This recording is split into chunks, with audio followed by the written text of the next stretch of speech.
ഈ എബ്രായ ലേഖനം 2-ാം അധ്യായത്തിൻ്റെ ആദ്യത്തെ 4 വാക്യങ്ങൾ നമ്മൾ പരിശോധിക്കുമ്പോൾ ഈ യേശുവിനെ കേൾക്കേണ്ടതിൻ്റെ 5 കാരണങ്ങൾ വളരെ വ്യക്തമായി രേഖപ്പെടുത്തിയിട്ടുണ്ട്. എന്തുകൊണ്ടാണ് യേശുവിനെ കേൾക്കേണ്ടുന്നത്?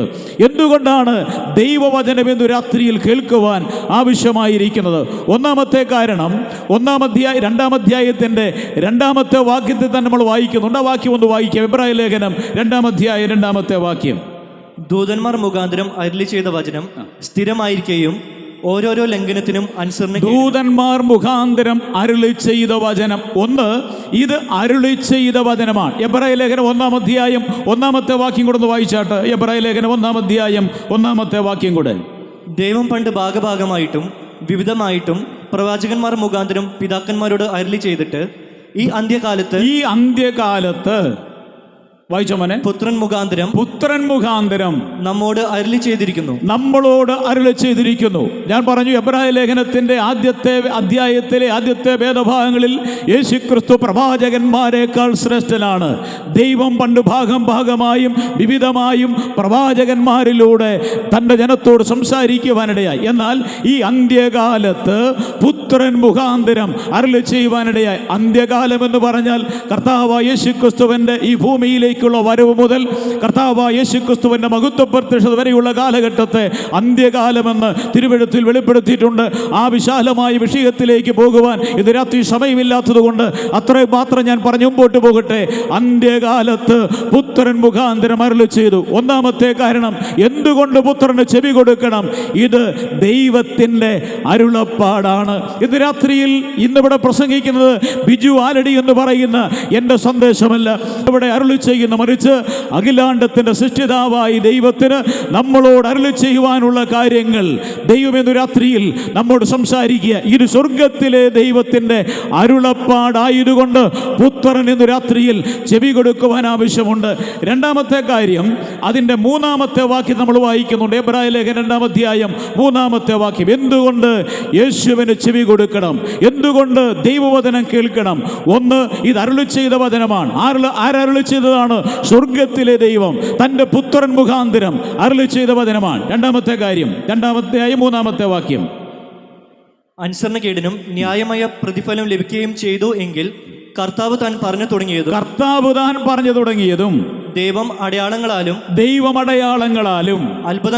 അത്ഭുതങ്ങളാലും വിവിധ വീര്യപ്രവൃത്തികളാലും തന്റെ ഇഷ്ടപ്രകാരം പരിശുദ്ധാത്മാവിനെ നൽകിക്കൊണ്ടും. 2-ാമത്തെ ആശയം, ഈ വചനങ്ങൾ അടയാളങ്ങളുടെയും അത്ഭുതങ്ങളുടെയും അകമ്പടിയോടുകൂടെ നൽകപ്പെട്ട വചനമാണ്. ഈ വചനത്തിന്റെ പ്രത്യേകത എന്തുകൊണ്ട് പുത്രനെ ശ്രദ്ധിക്കണമെന്ന് ചോദിച്ചാൽ, ഇത് സ്വർഗത്തിലെ ദൈവത്തിന്റെ അരുളപ്പാടാണ്. 2, ഈ അരുളപ്പാടുകൾ അത്ഭുതങ്ങളുടെയും അടയാളങ്ങളുടെയും അകമ്പടിയോടുകൂടെ ഉറപ്പിച്ചു നൽകിയ വചനമാണ്. കർത്താവായ യേശുക്രിസ്തു ലോകത്തിൽ ജീവിച്ചപ്പോൾ എത്രയോ അത്ഭുതങ്ങൾ അവന്റെ കരങ്ങളാൽ നടക്കുവാനിടയായി. അവനയച്ച അപ്പോസ്തലന്മാരാൽ അത്ഭുതങ്ങളും അടയാളങ്ങളും നിരവധി നടക്കുവാനിടയായി. അവന്റെ അത്ഭുതത്തിങ്കൽ ലോകം അത്ഭുതപരതന്ത്രരായി നോക്കി നിൽക്കുവാനിടയായി. കാറ്റിനെയും കടലിനെയും ശാന്തമാക്കുന്നവൻ, കുഷ്ഠരോഗികളെ സൗഖ്യമാക്കുന്നവൻ, അതുപോലെ തന്നെ മരിച്ചവരെ ഉയർപ്പിക്കുന്നവൻ, നാളായി മാറ്റം വെച്ച ലാസറെ കല്ലറയിൽ നിന്ന് ഉയർപ്പിക്കുന്നവൻ, മരിച്ചവർ പോലും അനുസരിക്കുന്നവനായ ഇവനത്ര മഹോന്നതൻ. പ്രിയപ്പെട്ടവരെ, യേശുക്രിസ്തു ജീവിച്ചിരുന്ന കാലഘട്ടത്തിൽ അവിടുത്തെ കരങ്ങളാൽ അത്ഭുതങ്ങളും അടയാളങ്ങളും നടന്നതിലൂടെ അവൻ ദൈവത്തിന്റെ പുത്രനാണെന്നും അവൻ സാക്ഷാത് ദൈവമാണെന്നും വെളിപ്പെടുത്തുകയുണ്ടായി. മാത്രമല്ല, അവൻ തിരഞ്ഞെടുക്കപ്പെട്ട ശ്ലീഹന്മാർ ലോകത്തിന്റെ നെറുകയും കുറുകയും ഓടി നടന്ന് അവ സുവിശേഷം പറയുവാൻ പോയപ്പോൾ അവരുടെ കരങ്ങളാൽ അത്ഭുതങ്ങളും അടയാളങ്ങളും നടക്കുവാനിടയായി. കർത്താവ് പറഞ്ഞു, അവരുടെ കരങ്ങളാൽ നടന്ന അത്ഭുതങ്ങളാലും അടയാളങ്ങളാലും ദൈവവചനത്തെ ഉറപ്പിച്ചു പോന്നു എന്ന് നമ്മൾ വായിക്കുക. ഇന്ന് രാത്രിയിൽ അത്രയും പറഞ്ഞ് മുമ്പോട്ട് പോകട്ടെ. 2-ാമത്തെ ആശയം, എന്തുകൊണ്ട് പുത്രന് ചെവി കൊടുക്കണമെന്ന് ചോദിച്ചാൽ, ദൈവത്തിന്റെ വചനം അത്ഭുതങ്ങളുടെയും അടയാളങ്ങളുടെയും അകമ്പടിയോടുകൂടെ ഉറപ്പിച്ചു നൽകിയ വചനമാണ്. 3-ാമത്തെ കാര്യം 3-ാമത്തെ വാക്യത്തിൽ തന്നെ ഉണ്ട്. എബ്രായ ലേഖനം 2-ാം അധ്യായം അതിൻ്റെ 3-ാമത്തെ വാക്യം. അനുസരണക്കേടിനും ന്യായമായ പ്രതിഫലം ലഭിക്കുകയും ചെയ്തു എങ്കിൽ കർത്താവ് താൻ പറഞ്ഞു തുടങ്ങിയതും ദൈവം അടയാളങ്ങളാലും അത്ഭുതങ്ങളാലും വിവിധ വീര്യപ്രവൃത്തികളാലും തന്റെ ഇഷ്ടപ്രകാരം പരിശുദ്ധാത്മാവിനെ നൽകിക്കൊണ്ട് ഉറപ്പിച്ചു നൽകിയതായ വചനം. മൂന്നാമത്തെ ആശയം, ഈ വചനം ആത്മാവ് സാക്ഷ്യപ്പെടുത്തിയ വചനമാണ്. ഈ ദൈവത്തിൻ്റെ വചനം ശ്ലീഹന്മാർ, അപ്പോസ്തലന്മാർ സ്വന്തം കഴിവ് കൊണ്ട് എഴുതിയതല്ല, മറിച്ച് എല്ലാ തിരുവെഴുത്തും ദൈവശാസ്ത്രീയമാണ്. പത്രോസ് ശ്ലീഹ പറയുന്നത് പ്രവാചകന്മാർ ദൈവാത്മ നിയന്ത്രണത്താൽ എഴുതപ്പെട്ടതാണ്, അവർ ആത്മാവിനാൽ നയിക്കപ്പെട്ടവരായി എഴുതിയതാണ്. ഇത് രാത്രി പ്രിയപ്പെട്ടവരെ, ദൈവവചനത്തിൽ യാതൊരു വിധമായ തെറ്റുമില്ലാത്തതിൻ്റെ കാരണം ഇത് പരിശുദ്ധാത്മാവിനാൽ രേഖയാക്കിപ്പെട്ട വചനമാണ്. ഈ വചനത്തിൽ ഇതുവരെയും ലോകത്തിൽ ആർക്കും ഒരു തെറ്റും കണ്ടുപിടിക്കുവാൻ സാധിച്ചിട്ടില്ല. ശാസ്ത്രം എത്രയോ വികസിക്കുവാനിടയായി, ശാസ്ത്രത്തിൻ്റെ കണ്ടുപിടുത്തങ്ങൾ തിരുത്തലുകൾക്ക് വിധേയമായിട്ടുണ്ട്. എന്നാൽ ബൈബിളിലെ ഒരു വിഷയങ്ങൾക്കും തിരുത്തലിന് വിധേയപ്പെടുവാൻ ആവശ്യമില്ലാതെ ചരിത്രപരമായോ ശാസ്ത്രപരമായോ ഭൂമിശാസ്ത്രപരമായോ അല്ല, ഉപദേശപരമായ ഏതെങ്കിലും വിഷയ സംബന്ധമായോ ഒരു തെറ്റും ഇതുവരെയും ആർക്കും കാണിച്ചു കൊടുക്കുവാൻ സാധിക്കാത്ത പുസ്തകമാണ് ബൈബിൾ. അതുകൊണ്ട് രാത്രിയിൽ പുത്രനെ ശ്രദ്ധിക്കുവാൻ, അവനെ കേൾക്കുവാൻ ആവശ്യമുണ്ട്. ഒട്ടനവധി ഉദാഹരണങ്ങൾ എൻ്റെ മനസ്സിലൂടെ കടന്നു വരുന്നുണ്ട്, പറഞ്ഞു തീർക്കുവാൻ പറ്റുമോ എന്ന് എനിക്ക് അറിഞ്ഞുകൂടാ. എങ്കിലും ഒരു ഉദാഹരണം വളരെ പെട്ടെന്ന് ഞാൻ പറഞ്ഞു മുമ്പോട്ട് പോകാം. വില്യം ഫോൾബ്രൈറ്റ് എന്ന് പറയുന്ന ഒരു മഹാപണ്ഡിതനായ മനുഷ്യനുണ്ട്. യൂണിവേഴ്സിറ്റി അംഗീകൃതമായ 12 PhD ഒരു മനുഷ്യൻ, ചുമ്മാ ഡോക്ടറേറ്റ് അല്ല, 12 PhD ഒരു മനുഷ്യൻ. എബ്രാ യൂണിവേഴ്സിറ്റിയിലെ പുരാവസ്തു ഗവേഷണത്തിൻ്റെ തലവനായി സേവനമനുഷ്ഠിക്കുന്ന കാലഘട്ടം. അദ്ദേഹം ബാബിലോണിയ സംസ്കാരത്തിലേക്ക് പുരാവസ്തു ഗവേഷണവുമായി ബന്ധപ്പെട്ട് അദ്ദേഹവും ടീമും ഇറങ്ങിത്തിരിക്കുവാൻ പോവുകയാണ്. ആ സമയത്ത് എബ്രാ യൂണിവേഴ്സിറ്റി നിങ്ങൾക്കറിയാം, യഹൂദന്മാർ വിശ്വസിക്കുന്ന യഹൂദന്മാരുടെ യൂണിവേഴ്സിറ്റിയാണ് എബ്രാ യൂണിവേഴ്സിറ്റി. ആ യൂണിവേഴ്സിറ്റിക്കാർ അദ്ദേഹത്തിന് ഒരു യാത്രയയപ്പ് നൽകി. ആ യാത്രയപ്പിൽ പങ്കെടുത്തുകൊണ്ട് വില്യം ഫോൾബ്രൈറ്റ് ഇങ്ങനെ പറഞ്ഞു.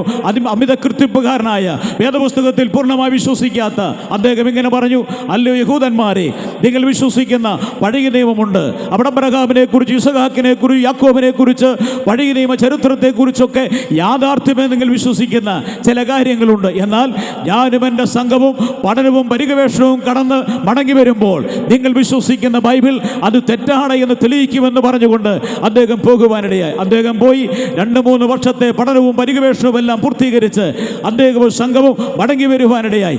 ആ സമയത്ത് എബ്രാ യൂണിവേഴ്സിറ്റിക്കാർ അദ്ദേഹത്തൊരു സ്വീകരണം നൽകി. ആ സ്വീകരണ ചടങ്ങിൽ പങ്കെടുത്തുകൊണ്ട് അദ്ദേഹം ഇങ്ങനെയാണ് പറഞ്ഞത്: അല്ലയോ യഹൂദന്മാരെ, ബൈബിൾ നിങ്ങൾ വിശ്വസിക്കുന്നു. എനിക്ക് ഇവിടുന്ന് പോയപ്പോൾ നിങ്ങൾ എനിക്ക് യാത്രയയപ്പ് നൽകിയപ്പോൾ ഞാൻ പറഞ്ഞു, ഞാൻ മടങ്ങി വരുമ്പോൾ നിങ്ങളുടെ ബൈബിൾ തെറ്റാണ് എന്ന് ഞാൻ തെളിയിക്കും. എന്നാൽ തെറ്റ് എനിക്കാണ് പറ്റിയത് എന്ന് പറഞ്ഞുകൊണ്ട് അദ്ദേഹം ബാബേൽ സംസ്കാരത്തിൽ കണ്ടെത്തിയ കളിമൺ ലിഖിതങ്ങൾ കരങ്ങളിൽ ഉയർത്തിപ്പിടിച്ചുകൊണ്ട് അദ്ദേഹം ഇങ്ങനെ പറഞ്ഞു. മഹാപണ്ഡിതനായ 12 PhD ആ മനുഷ്യൻ ഇങ്ങനെ പറഞ്ഞു: നിങ്ങളുടെ ബൈബിൾ ശരിയാണ്. അബ്രഹാമിനെ മെസൊപ്പൊത്താമിയയുടെ ദേശത്ത് നിന്ന് വിളിച്ചു എന്ന് പറയുന്നതിന് ചരിത്ര രേഖകളുണ്ട്.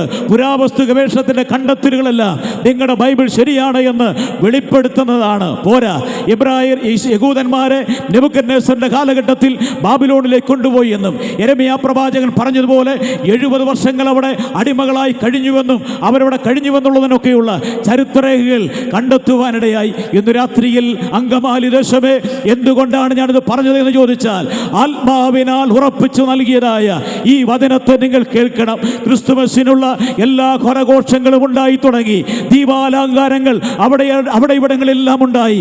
എന്നാൽ ഇന്ന് രാത്രിയിൽ ദൈവപുത്രന് അങ്കമാലിയോട് അരുളി ചെയ്യുവാനുള്ള കാര്യങ്ങൾ നിങ്ങൾ കേൾക്കാതെ പോകരുത്. കാരണം ഇത് സ്വർഗത്തിലെ ദൈവത്തിൻ്റെ അരുളപ്പാടുകൾ. 2, ഈ വചനം അത്ഭുതങ്ങളുടെയും അടയാളങ്ങളുടെയും അകമ്പടിയോടുകൂടെ നൽകപ്പെട്ടത്. 3, ആത്മാവിനാൽ ഇത് ഉറപ്പിച്ചു നൽകിയത്.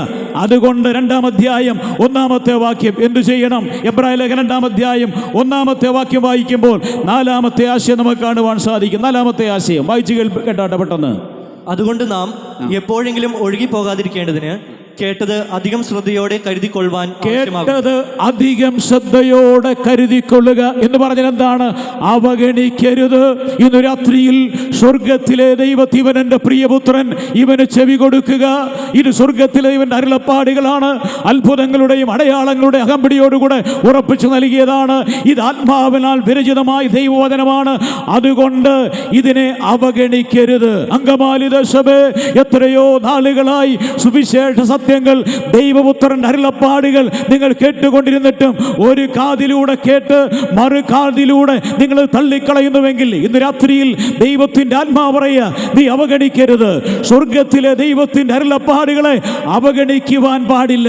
അവഗണിച്ചാൽ എന്ത് സംഭവിക്കും? 5-ാമത്തെ കാര്യം, 2-ാമത്തെ വാക്യം, എബ്രായ ലേഖനം 2-ാം അധ്യായം 2-ാമത്തെ വാക്യം, 5-ാമത്തെ ആശയം. ദൂതന്മാർ മുഖാന്തരം അരുളി ചെയ്ത വചനം സ്ഥിരമായിരിക്കുകയും ഓരോരോ ലംഘനത്തിനും അനുസരണക്കേടിനും ന്യായമായ പ്രതിഫലം ലഭിക്കുകയും ചെയ്തുവെങ്കിൽ 5-ാമത്തെ കാരണം, അനുസരണക്കേടിന് ഒരു ശിക്ഷയുണ്ട്. അനുസരണക്കേടിന് ഒരു ശിക്ഷയുണ്ട്. ഇത് രാത്രി ഞങ്ങളെ ശ്രദ്ധിക്കുന്ന പ്രിയപ്പെട്ടവരെ പ്രത്യേകം ശ്രദ്ധിക്കണം.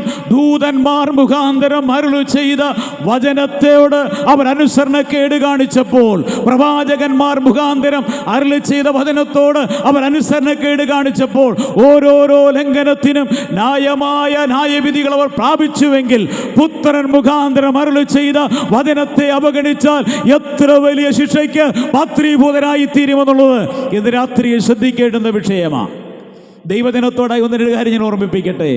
ദൈവജനം വിചാരിച്ചു വച്ചിരിക്കുന്ന പഴയ നിയമത്തിൽ രക്തകഥാഹിയായ ദൈവം, രക്തം ചൊരിയുന്നവനായ ദൈവം, ഓരോരോ ശിക്ഷയ്ക്ക് ന്യായവിധി നടപ്പാക്കുന്നവനായ ദൈവം, പുതിയ നിയമത്തിലെ ദൈവം കരുണാവാരിധിയായ കർത്താവ്, എന്ത് ചെയ്താലും കണ്ണടച്ചുകള എന്ന കരുണാവാരിധിയായ കർത്താവാണ്. അതുകൊണ്ട് എന്തും എങ്ങനെയും ചെയ്യാമെന്നുള്ള ചിന്താധാര എങ്ങനെയോ ദൈവജനത്തിൻ്റെ മധ്യത്തിൽ വന്നിട്ടുണ്ട്. ഒരു വസ്തുത ഞാൻ പറയട്ടെ, പഴയ നിയമത്തെക്കാൾ കഠിനമാണ് പുതിയ നിയമം. കാരണം ദൂതന്മാർ മുഖാന്തരം അരുളി ചെയ്തത്, പ്രവാചകന്മാർ മുഖാന്തരം അരുളി ചെയ്തത്, അതിനോട് അനുസരണക്കേട് കാണിച്ചപ്പോൾ ന്യായവിധി ഉണ്ടായി എങ്കിൽ, പുത്രൻ മുഖാന്തരം, പുത്രൻ താൻ തന്നെ നേരിട്ട് വന്ന് അരുളി ചെയ്ത അരുളപ്പാടുകളോട് അനുസരണക്കേട് കാണിച്ചാൽ എത്രയോ വലിയ ശിക്ഷയ്ക്ക് പാത്രീഭൂതരായി തീരുമെന്നുള്ളത് നമ്മൾ ശ്രദ്ധിച്ചു കൊള്ളണം. ദൈവജനത്തോടായും ആ സന്ദേശം ഓർമ്മിപ്പിക്കട്ടെ. 3-ാം അധ്യായത്തിലേക്ക് കടന്നു വരുമ്പോൾ ഇസ്രായേൽ മക്കളുടെ ചരിത്രം ഊന്നി പറഞ്ഞുകൊണ്ട് എബ്രായ ലേഖന കർത്താവ് പറയുക, അതുകൊണ്ട് ഇസ്രായേൽ മക്കൾ മരുഭൂമിയിൽ അവരുടെ ഹൃദയത്തെ കഠിനമാക്കിയതുപോലെ നിങ്ങളുടെ ഹൃദയം കഠിനമാക്കരുത്. ദൈവജനമേ, അനേക നാളുകളായി ബൈബിൾ ക്ലാസ്സിലൂടെ, പ്രസംഗങ്ങളിലൂടെ, വചനപാരായണത്തിലൂടെ അകൃത്യങ്ങളെയും പാപങ്ങളെയും കുറിച്ച് അതിശക്തമായി പരിശുദ്ധാത്മാവ് ഹേമിപ്പിച്ചിട്ടും ഹൃദയത്തെ കഠിനമാക്കി പോകുന്നുവെങ്കിൽ, അന്ത്യകാലത്ത് ദൈവത്തിന്റെ ആത്മാവ് പറയുക, മാനസാന്തരപ്പെടുക, മടങ്ങി വരിക. കൊരിന്ത്യർ ലേഖനത്തിൽ വായിക്കുന്നത്, ഇത് ഹേതുവായി നിങ്ങളിൽ പലരും ബലഹീനരും രോഗികളും അനേകരും നിദ്ര കൊള്ളുന്നുവെന്ന് പറയുന്നത് ചുമ്മാതെ രേഖയാക്കി വെച്ചിരിക്കുന്നതല്ല. പഴയ നിയമത്തെക്കാൾ അധികമായ ബാലശിക്ഷ പുതിയ നിയമത്തിലുണ്ട് എന്ന് തിരുവെടുത്തു പറയുന്നു. അതുകൊണ്ട് രാത്രിയിൽ ദൈവജനമേ, നമുക്ക് കേട്ടത് അധികം ശ്രദ്ധയോടെ പിടിച്ചുകൊള്ളാം. വചനത്തെ അവഗണിക്കാതിരിക്കാം. ആര് പറയുന്നു എന്നുള്ളതല്ല, എവിടെ നിന്ന് എന്തു പറയുന്നു എന്നുള്ളതാണ് പ്രധാനമായിരിക്കുന്നത്. ദൈവവചനത്തിൽ നിന്ന് പറയുന്ന വസ്തുതകളാണ് എങ്കിൽ അതിന് ചെവി കൊടുക്കുവാൻ, അതിനെ കേൾക്കുവാൻ, അതിനനുസരിക്കുവാൻ ഇന്ന് രാത്രി ദൈവം കൃപ നൽകട്ടെ. യേശു എല്ലാവരിലും ഉന്നതനാണ് എങ്കിൽ നമ്മൾ എന്ത് ചെയ്യണം? ഇന്ന് രാത്രി 1-ാമത്തെ ആശയം, അവനെ കേൾക്കണം, യേശുവിനെ കേൾക്കണം. എന്തുകൊണ്ട് കേൾക്കണം? 5 കാരണങ്ങൾ ഞാൻ പറഞ്ഞു. യേശുവിനെ കേൾക്കേണ്ടതിൻ്റെ 5 കാരണം. ഇന്ന് രാത്രിയിൽ പ്രിയപ്പെട്ടവരെ, ഈ മഹോന്നതനായ സർവശക്തനായ ഈ യേശുവിനെ, അവന്റെ വചനങ്ങളെ കേൾക്കുവാൻ അവഗണിച്ചു പോകും നിങ്ങൾ അവഗണിക്കാതെ മടങ്ങി വരുവാൻ ദൈവം കൃപ നൽകട്ടെ.